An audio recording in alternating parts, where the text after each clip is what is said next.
السلام علیکم۔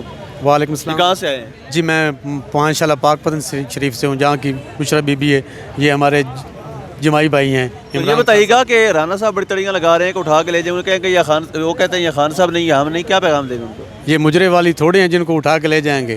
یہ خان ہے، پٹھان کا بچہ ہے، اور ادھر پٹھان سب پہ بھاری ہے، پوری قوم اب جاگ چکی ہے۔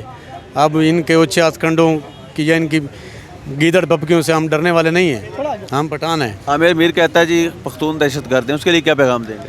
جی حامد میر صاحب کو میں یہ جواب دینا چاہتا ہوں کہ اگر پختون دہشت گرد ہے نا، تو عالم اسلام کی جو سب سے سپر پاور جو قوم ہے وہ ہم پختونوں کی ہے، اور پختون وہ واحد قوم ہے جو ادھر پاکستان میں بر صغیر میں سب سے پہلی مسلمان قوم پختونوں کی ہے۔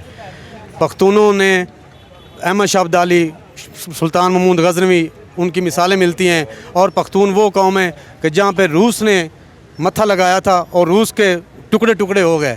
اب امریکہ وہاں سے رو کر نکلا ہے، وہ عمران خان ہی تھا جس نے امریکہ کی فوج کو ادھر سے نکالا۔ یہ احسان فراموش لوگ ہیں، یہ یہودی، یہ کافر، یہ عیسائی لوگ ہیں۔ یہ خان صاحب کو یہودی پروپیگنڈا بولتے ہیں۔ یہ خود ان کی، آپ نے کتنی ویڈیو دیکھی، ان کی کتنی فوٹو تصویریں ادھر شیئر ہوئی ہیں کہ یہ لوگ خود ایجنٹ ہیں ان کے یہودیوں کے، ان کے ساتھ مولانا فضل الرحمان کی، یہ بلاول بھٹو کی، یہ نون لیگ، پی ڈی ایم، ساری یہ ان کے ساتھ ملی ہوئی، اور بولتے ہیں کہ یہ عمران خان۔ اور یہ ایک اور بات آپ کو بتانا چاہتا ہوں کہ میں پھر بولنا چاہتا ہوں کہ یہ کہتے ہیں پختون دہشت گرد۔ پختون جتنا مسلمانوں میں کوئی اگر دلیر قوم ہے تو وہ پختون ہے، اور سب سے زیادہ نشانیاں اگر کسی قوم کے پاس ہیں تو وہ پٹھان قوم ہے، پختون قوم ہے۔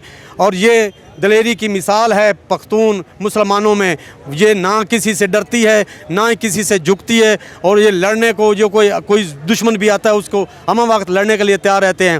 یہ ان کو یہ دہشت گردی میں نہ ڈالیں، پختونوں کا یہ نام بدنام نہ کریں۔ یہ پاکستان کی جان ہے پختون، پٹھان پاکستان کی جان ہے، جیسے پنجاب پاکستان کا جان ہے، بلوچستان پاکستان کی جان ہے، سندھ پاکستان کی جان ہے، اسی طرح کا خیبر پختونخوا، پشتون بھائی بھی ہمارے بھائی ہیں۔ انشاءاللہ پٹھانوں کے جذبے کو، ان کے حوصلوں کو یہ پست نہیں کر سکتے۔ جی السلام علیکم۔ وعلیکم السلام۔ جی کہاں سے ہیں؟ باجوڑ ایجنسی سے۔ کیا پیغام دیں گے؟ پیغام یہ دینا ہے رانا ثناء اللہ کو وہ ہمیں دہشت گرد بولتے ہیں، لیکن ہم ان کو اتنا بتانا چاہتے ہیں کہ ماڈل ٹاؤن کے اندر جو قتل ہوتا کیا وہ پٹھانوں نے کیا تھا۔ لال مسجد کو جو شہید کیا وہ پٹھانوں نے کیا تھا۔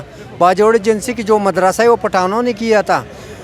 ان بندے کا کوئی تاریخ ہی نہیں، نہ ان کا کوئی ایمان ہے۔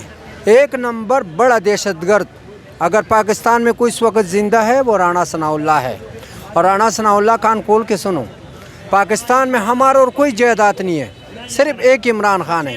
اگر اس کو کچھ ہو گئے تو تمہارے ساتھ ہم وہ سلوک کرے گا جو ہم امریکہ کے ساتھ کرتا رہے، تمہارے ساتھ ہم وہ سلوک کرے گا جو ہم اسرائیل کے ساتھ کرتے ہیں، تمہارے ساتھ ہم وہ سلوک کرے گا جو ہم روس کے ساتھ کر چکا ہے۔ پٹھانوں کے ساتھ پنگا کبھی بھی نہیں لینا۔ یہ 6 لاکھ فوج نے آپ کو نہیں بچانے۔ انشاءاللہ ہمارے میں دین اور اسلام اور پاکستان کا جذبہ ہے، اور تمہارے جیسے بزدل ہمیں نہیں ڈرا سکتے، نہ تمہارے جیسے بزدل طاقت ہمیں ڈرا سکتے ہیں۔ یہ ہمارا عادت ہے، ہم گولی کھا بھی سکتے ہیں، اور اگر دوسری طریقے آ جائے تو پھر گولی کھلا بھی سکتے ہیں۔ یہ ہمارے میں حیثیت ہے، اس لیے وہ ہمیں دہشت گرد کہتے ہیں، لیکن ہم دہشت گرد نہیں ہے۔ اس وقت تم ڈنڈے کے ساتھ آتے ہیں، ہم ڈنڈے کے ساتھ پیش ہو رہے ہیں۔ اگر وقت آیا تو گولی کے ساتھ آئے تو ہم گولی کے ساتھ بھی پیش آئے گا۔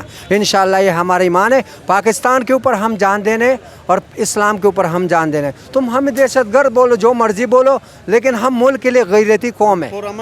انشاءاللہ تعالی جب وقت آئے گا رانا ثناء اللہ، اگر عمران خان کو کچھ ہو گیا، عمران خان نہ بچا تو اللہ کے قسم تم بھی نہیں بچو گے، جی نہ بالکل پاکستان بچے گا۔ جی بالکل، یہاں پر لوگوں کے جذبات اتنی ہیں، بلا شبہ خان صاحب سے محبت کرنے والے لوگ موجود ہیں، اور ان کا یہ کہنا ہے کہ عامر میر صاحب کا یہ بیان کہ پختونوں کے حوالے سے جو انہوں نے دیا بالکل غیر ذمہ دارانہ بیان ہے، اور اس پر انہیں پختون قوم سے معافی مانگنی چاہیے اور یہ بیان واپس لینا چاہیے۔ اب تک کے لیے اتنا ہی، اپنے میزبان کو اجازت دیجیے۔ اللہ نگہبان۔